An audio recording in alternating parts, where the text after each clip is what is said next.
Nggak di Terima kasih Kang Lugi, Kang Ucus, teman-teman Swadiki UKM Connect dan teman-teman trainer UKM. Eh, saya share screen dari sini ya, Oke. Kang.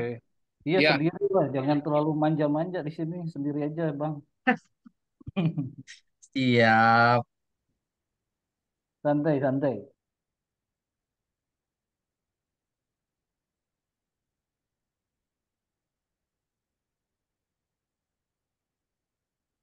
Wih, Eh, slide-nya cakep nih kayaknya. Gua kenal nih slide. Lanjut. ya, terima kasih. mantap. Assalamualaikum warahmatullahi wabarakatuh. Selamat malam. Senang bisa ketemu teman-teman baru. Salam kenal Kang Ucus. Eh, dan salam sehat sejahtera teman-teman dari trainer UKM, ada Kang Lugi, ada Kang Yudi, ada Kang Ismi, ada Kang Ubay, dan banyak lagi yang dari trainer UKM dan teman-teman UMKM seluruh Indonesia. Ini saya share 2 hari yang lalu, Kang Ucus, Kang Lugi, Kang Yudi, dan teman-teman trainer UKM ke seluruh Indonesia dari Sabang sampai Papua. Dan nggak tahu, mudah-mudahan bisa memberikan eh, informasi untuk teman-teman tentang keamanan dan mutu pangan industri rumah tangga pangan ya. Ini tadi udah disampaikan sama Kang ini, Kang Lugi. Ini ya karena tuntutan kata Kang Ucu tadi investasi leher ke atas karena tuntutan dari pendampingan jadi harus eh, me- me- menjadikan diri seorang yang kompeten di bidangnya. Alhamdulillah ini banyak juga bantuan dari teman-teman di trainer UKM, Kang Ucus. Ya, Duh, freezing. nah lu. Wah, hilang nih. Cari ke atap dulu naik.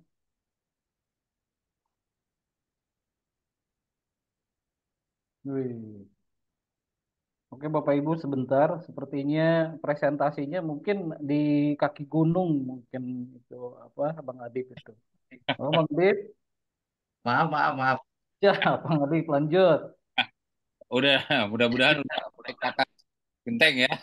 Ya, Siap-siap, Kang. Silakan, lanjut Jadi lagi. Bang, jadi Bang Adip itu adalah branding teman-teman.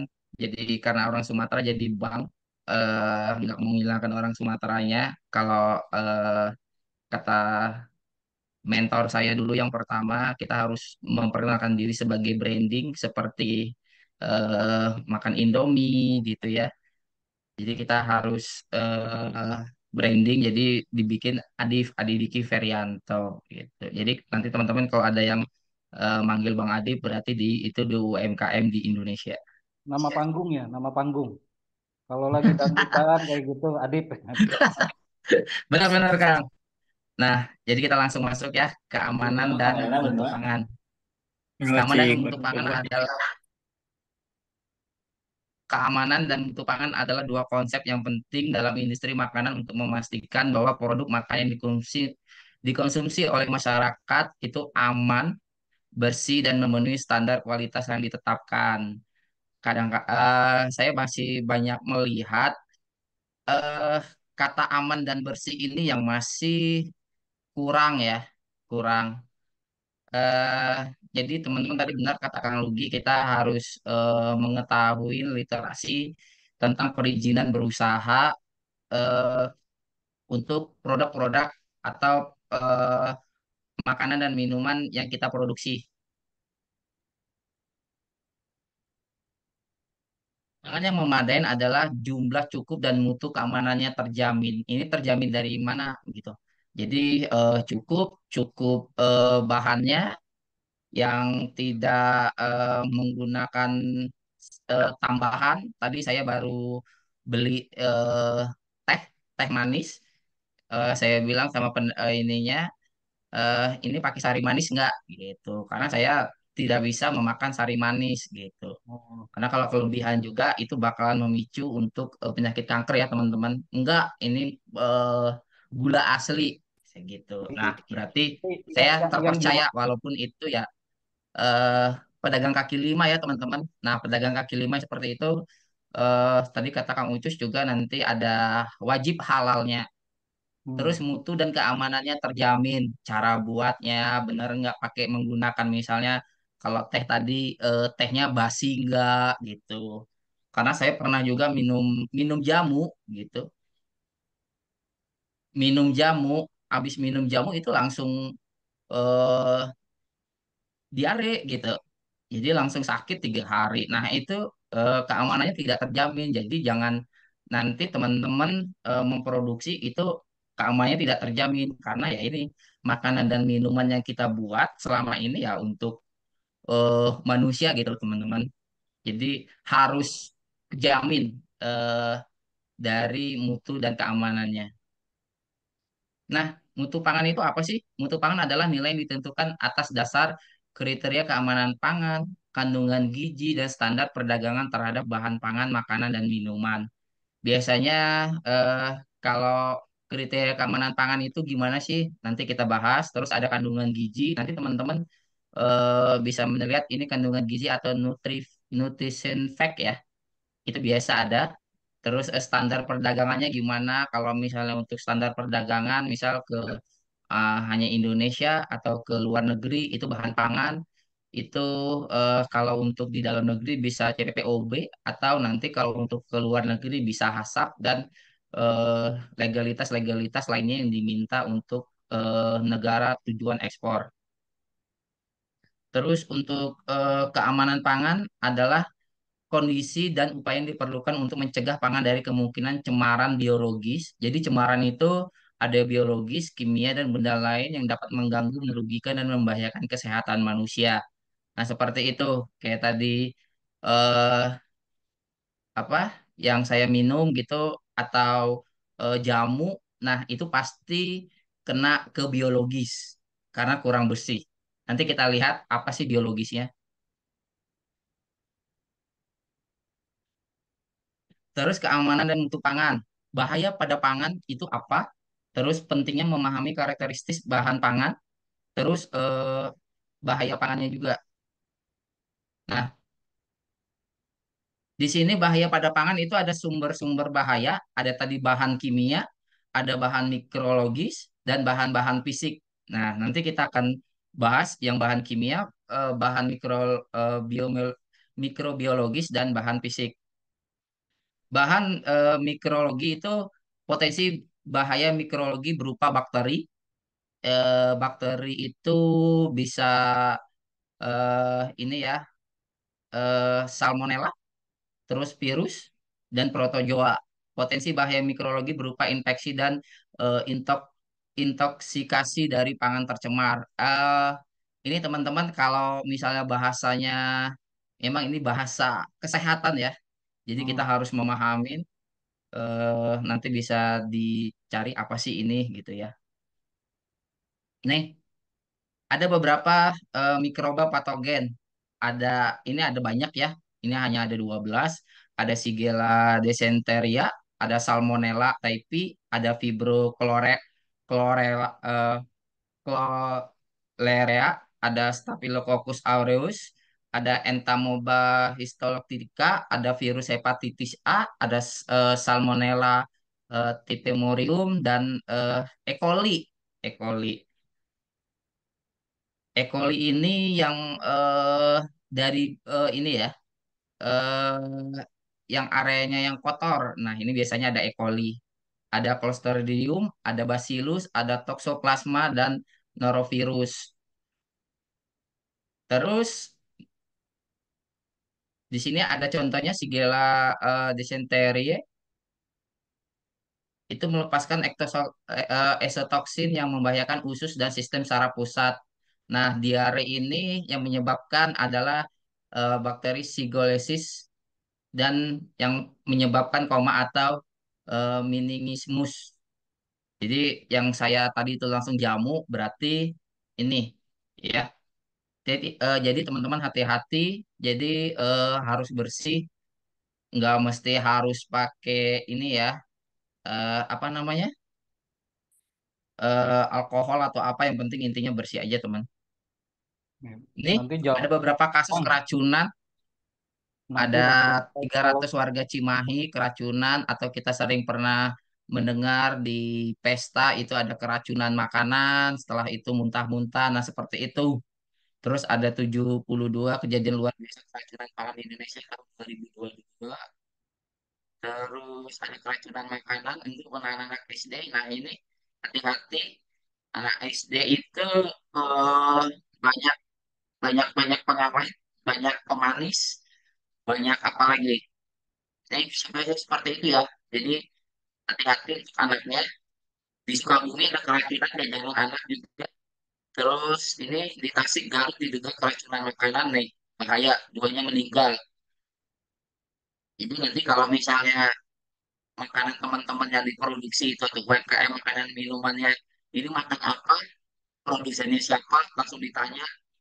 Nah itu legalitasnya gimana, kok bisa keracunan. Nah ini hati-hati teman-teman. Terus dua pedagang diringkus negara jualan cabai yang berdekatan siswa keracunan. Ya, karena itu ada mandatorinya. Ada mandatori untuk apa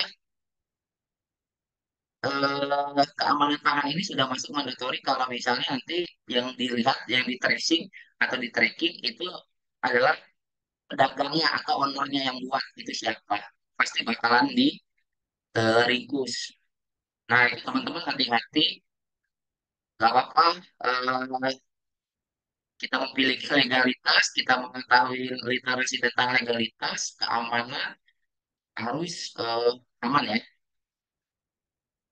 Bahaya kimia, mencemari pangan eh, dari pestisida, obatan hewan, mik mikotoksin, logam berat, dan sebagainya. Ini sepertinya hati-hati teman-teman, misalnya eh, meletakkan Lipol, terus apalagi Rinso, terus apalagi obat nyamuk bakar, sisa-sisa pembakaran, eh, pembakaran obat nyamuk ya hati-hati kalau di ruang produksi itu harus diingat-ingat. Terus pemakaian BTP ini tadi bahan bahan tambahan pangan yang berlebihan seperti tadi pewarna, pemanis, antioksidan, pengemulsi dan sebagainya. Hati-hati juga yang menggunakan pewarna buatan, segera beralih ke pewarna makanan ya. Terus bahan berbahaya dilarang disalahgunakan untuk pangan. Contohnya apa? Ini banyak. Misalnya pewarna tekstil kita gunakan biar warnanya lebih cerah gitu. Ya hati-hati. Senyawa kimia yang mungkin terbentuk dalam pengolahan produk dan cita rasa itu ada banyak ya. Ada ester, ada akrilamida, senyawa polar, ada gorengan. Hati-hati.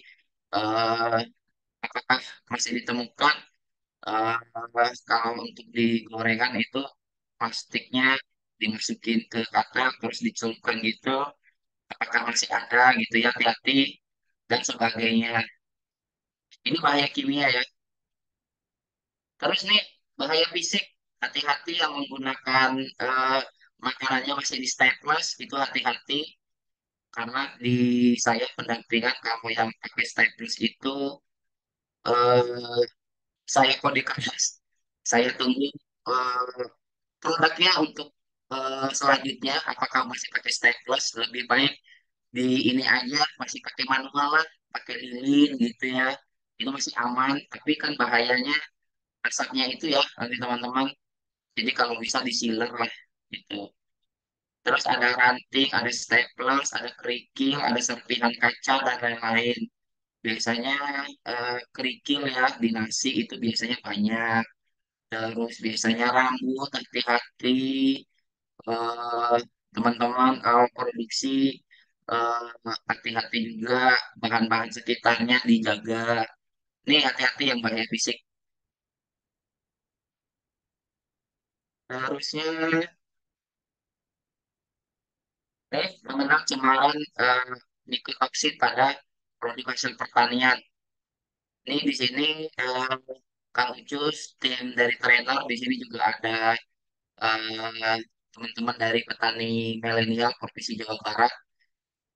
Eh, Teman-teman dan UMKM seluruh Indonesia di sini ada komoditas-komoditas yang ada jangkauannya juga, mitokoksinnya juga eh, yang berbahaya ada di serelia itu ada di serelia ya, ada terus di jagung, beras, barley, gandum hitam, terus ada di beras juga, ada di kacang-kacangan, gandum, barley, ada di buah-buahan, ada sayuran, nih hati-hati. Kalau untuk sayuran harus dicuci dulu, terus ada di jagung, ini jamur yang memproduksinya, hati teman-teman. Terus ada di gandum, ada di barley, ada di oats, ada di beras, dan di kacang-kacangan nih teman-teman yang UMKM yang eh, produksi olahan beras atau beras-beras ya, seperti beras ketan, rangginang, terus kacang-kacangan, ini kacang kacang ini olahan kacang itu hati-hati ada jamur yang produksi kalau teman-teman tidak segera memprosesnya. Ini ada sumber pangan, ada sumber pangan asal tanaman, ada sumber pangan asal ternak, dan uh, ada sumber pangan lainnya. Ini nanti teman-teman bisa baca ada asal tanaman itu ada buah sayur, umbi-umbian, akar, serelia, kacang-kacangan, rempah, biji-bijian, aloe vera dan rumput laut dan sebagainya. Nah, sumber pangan asal ternak itu ada daging sapi, terus daging unggas, ada susu, ada telur, ada ikan, ada madu, moluska, krustea, echinoderma, amfibi, dan lain-lainnya. Terus ada sumber pangan lainnya berasal dari garam, contohnya ada dan metabolit, mikrobial, dan sebagainya. Jadi ini sumber-sumber pangan ya teman-teman. Next, pentingnya memahami karakteristik bahan pangan. Nah, setiap bahan pangan memiliki karakteristik yang unik. Benar, karakteristiknya ada mungkin nanti teman-teman yang ngolah ikan tuna itu mesti kalau datang dari supplier dia harus dibekukan minimal berapa derajat, harus berapa jam karena kalau tidak nanti bakterinya itu bakalan ini ya muncul naik dan rugi nanti. Terus ayam juga hati-hati, daging yang ikan-ikanan itu harus segera di eh, olah sedemikian diolah segera atau kalau teman-teman mempunyai freezer harus minimal itu di bawah 0 atau 4 derajat Celcius ya biar bakterinya itu diaman atau dia tidak bergerak gitu. Terus pas pengelola pangan harus memperhatikan karakteristik bahan pangan benar. Terus perbedaan karakteristik bahan pangan akan menentukan teknologi proses yang diterapkan. Nah, ini proses teknologinya ada yang dipanggang, ada yang digoreng, ada yang direbus, ada yang dibuat. Nah, ini beda-beda setiap karakteristik bahan pangan. Nih, hati-hati air, mendefisikan air untuk keamanan pangan.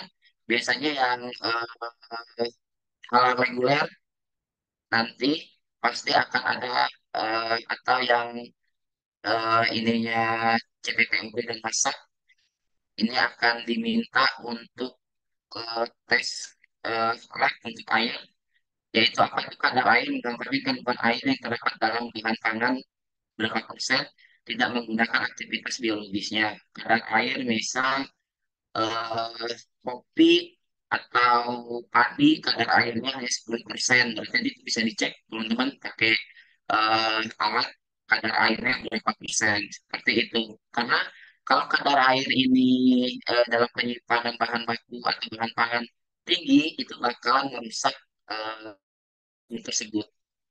Terus kelembapan relatif atau RH menggambarkan kandungan air di udara. Biasanya ada RH di udara itu berapa persen. Terus aktivitas air, ini kita kembali lagi ya, yang anak IPA pelajaran ini. Terus menggambarkan derajat aktivitas air dalam bahan pangan baik reaksi kimia maupun biologis. Ini rumusannya.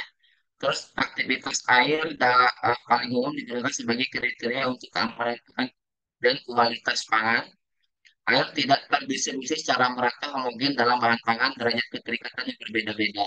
Terus aktivitas air merupakan indeks yang lebih baik dari kadar air untuk pertumbuhan mikroba. Nah, benar. Jadi hati-hati kalau air yang digunakannya seperti apa, harus dicek dulu. Walaupun itu air punten, air galon, itu dicek dulu ya teman-teman.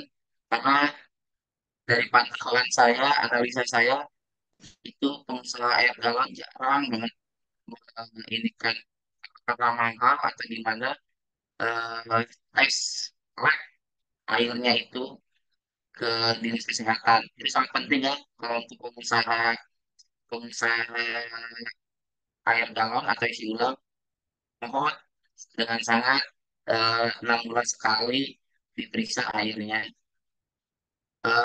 Ini ada rumus kita lihat saja ya. Terus ini kategori risiko pangan.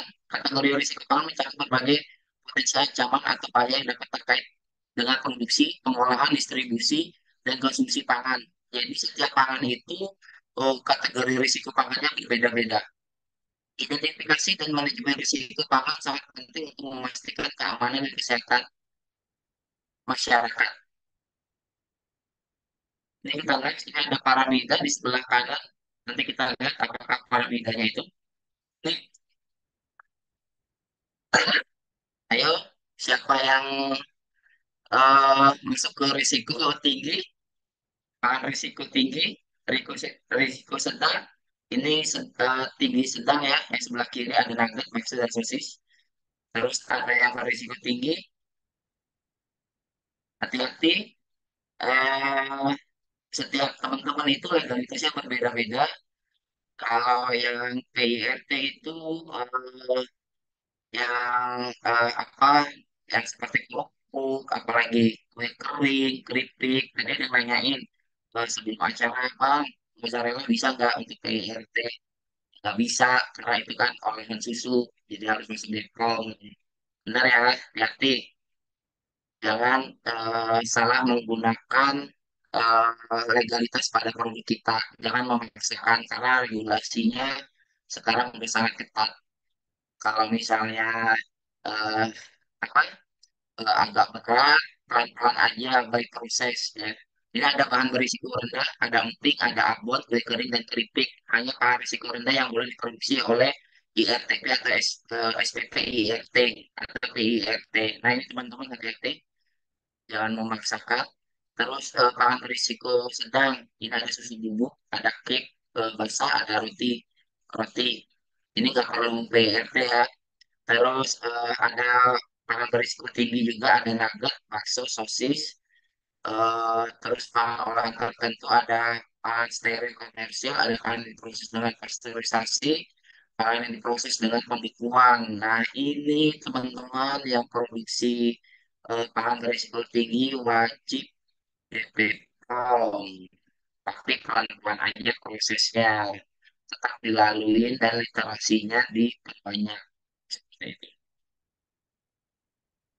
Tingkat risiko komoditi berdasarkan sifat produk, ada produk kategori tingkat risiko tinggi atau kategori satu, produk-produk yang mengandung ikan, telur, sayuran, seleria, eh, ingredient susu yang perlu di generasi, terus daging, ikan mentah, dan produk-produk olahan susu. Terus produk-produk dengan nilai pH 4,6 atau di atasnya disterilisasi dalam wadah yang ditutup secara hermetis. Nah, ini hati-hati. Terus produk kategori 2 atau risiko sedang, produk-produk kering atau beku yang mengandung ikan, daging, telur, sayuran, atau pengganti dalam produk lainnya tidak termasuk dalam regulasi higien makanan. Terus sandwich dan kue kue kue daging untuk konsumsi segar, ini masuk risiko sedang. Produk-produk berbasis lemak seperti coklat, margarin, sprit, mayones, dan dressing. Nah, ini yang risiko sedang. Terus produk-produk kategori 3 atau risiko sedang, produk asam nilai pH di bawah 4,6, seperti pikal, buah-buahan, konsentrat, buah atau sari buah. Terus ada sayuran mentah yang tidak diolah dan tidak dikemas. Terus sepai jam dan marmalade, produk-produk konvensional berbasis gula dan minyak dan lemak makanan. Tadi barusan ada teman yang produksi sayuran, dia mau eh, masukkan sayurannya itu ke retail. Terus ditanya, Bang, untuk buat PSAT gimana? Nah, PSAT itu paling segar asal tanaman. Harus ada PSAT dari Dinas Kesehatan. Yang utamanya, Dinas Pertanian. Yang utamanya ya itu tadi, legalitas yang utamanya adalah NIB. Jadi, kita owner atau produsen itu nggak bisa jualan sayur langsung ujuk-ujuk langsung misal ke Indomaret atau ke Alfamart atau ke tempat retail itu nggak bisa kalau nggak ada PSAT itu yang mengeluarkan dinas pertanian seperti itu ya. Nah, sudah. Nah, demikian teman-teman, eh sharing-sharingnya sudah selesai. Jika ada yang pertanyaan disilahkan ya, untuk bertanya mau ada di chatting atau langsung angkat tangan ataupun mic silakan. Terima kasih. Assalamualaikum warahmatullahi wabarakatuh. Waalaikumsalam warahmatullahi wabarakatuh. Ya, ini ada yang nanya nih. Mungkin saya baca lihat ada di chat nih. Saya pakai air sumur bor. Nah, produknya kue kering. Nah, itu kira-kira harus dicek juga nggak airnya, Kang? Ya, eh, karena itu airnya air sumur bor dan eh, sebenarnya kalau bikin kue kering, kalau misalnya dia untuk tergantung kalau misalnya bebek pop itu wajib wajib dicek di lab. Jadi air apapun kalau misalnya kalau teman-teman untuk ke bebek pop itu wajib dicek. Tapi kalau alangkah bagusnya kalau misalnya nggak masuk ke bebek pop tetap dicek itu bagus banget. Hmm, Tapi jawabannya bisa iya bisa enggak tergantung dari legalitas yang akan dituju. oke, oke. Gitu. Bang, ini Ya, gua nanya nih begini, kalau misalkan ini kan terkait series yang kemarin lah, kita bahas kemarin masalah legalitas. Ini yang para pendamping kurang aware gitu. Kalau misalkan apa ya izin awalnya itu mereka terkadang izinnya apa, kemudian usahanya apa. Nah ini salah satunya adalah misalkan tadi kalau sumur apa kalau dia buka air kemasan itu kan harus ada pemenuhan izin lanjutan ya Bang. betul. Iya, terkait hal seperti itu tuh susah nggak sih kalau ngurus-ngurus izin yang sifatnya air kemasan kayak gitu-gitu gitu tuh sebetulnya susah apa gampang gitu kalau untuk izin lanjutannya. Nah, itu kata Kang Ludi tadi dari awal susah karena nggak mengerti. Jadi harus di literasinya harus ditambah untuk teman-teman pengusaha AMDK.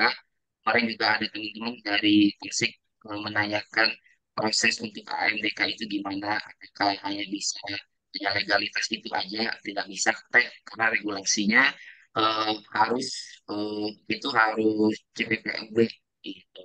Hmm. Jadi AMDK itu wajib DP POM. Saya juga pernah nih di warung-warung anak-anak saya cek DP POM-nya padahal dia ada ternyata nggak ada dicek. Nanti teman-teman bisa cek di DP POM, ada cek DP POM karena banyak itu kita bisa sweeping atau kita bisa laporkan eh, untuk yang BPOM-nya sudah mati atau gimana seperti itu. Jadi hati-hati karena sekarang itu semuanya serba online, teman-teman. Kalau memang BPOM-nya akhirnya sudah mati, segera dipanjang segera ya. Jadi kalau untuk AMDK kan yang wajib BPOM itu tidak tidak begitu sulit asal ownernya mengerti tentang literasinya. Oke oke sip sip. Nah ini menarik Bapak Ibu tadi kan tadi dimention sama Bang Adip gitu. Itu berkaitan dengan izin lanjutan terkait dengan CPPOB. Nah, CPPOB itu kalau harus dijelaskan, jadi cara produksi pangan olahan yang baik itu namanya CPPOB. Kadang kita berpikir begini, Bang, baru juga bikin NIB, terus bikin lagi PIRT, terus bikin lagi halal, gitu kan. Sekarang Ya, pemenuhan lagi bikin CPPOB. Jadi Bapak Ibu kita sederhanakan. Sebetulnya kalau yang terkait dengan olahan makanan itu tidak lepas dari dokumen halal, pasti mirip sama gitu kan. Kemudian CPPOB itu seperti apa? Percis sama. Jadi apa yang nanti pengolahan proses produksinya seperti apa, kemudian penyimpanannya seperti apa, itu percis sama. Kemudian ditarik lagi pemenuhan dari PIRT. PIRT itu materinya persis sama, tapi terkadang kita tidak mengetahui kalau PIRT itu untuk izin edar ya Bang. Izin edar tapi betul, skalanya betul. rumah tangga. Izin edar. Nah, skalanya rumah tangga. Kalau CPPOB itu terkait dengan dokumen. Jadi kalau Bapak Ibu yang melakukan proses halal, ini besok ya kita bahas di series yang berikutnya. Sebetulnya pemenuhan dokumen di halal saja itu sudah bagian dari CPPOB sebetulnya, gitu kan. Karena di situ ada label, ada proses produksi, ada ketelusuran bahan baku, gitu kan. Bahan baku. Iya. Nah, mungkin Bang sedikit aja, sedikit sebetulnya menurut Abang seberapa penting sih kita memahami kalau proses produksi dari pemenuhan industri skala rumah tangga itu harus dipenuhi gitu. Seberapa penting menurut Abang? Silakan Bang, menurut pengalaman Abang di pendampingan di lapangan. Menurut saya sangat penting ya kan, Hmm. sangat-sangat penting. Karena nanti kita ini awalnya saya sampaikan sama dampingan saya bantu untuk legalitas dasar awalnya yaitu NIB. Hmm. Eh, saya kemarin juga di pendampingan petani milenial ternyata belum ada yang punya NIB juga gitu. Saya kaget gitu. Ya udah nggak apa-apa nanti saya bantu. Yang utama itu dulu teman-teman. Terus kita lihat produk kita ini apa.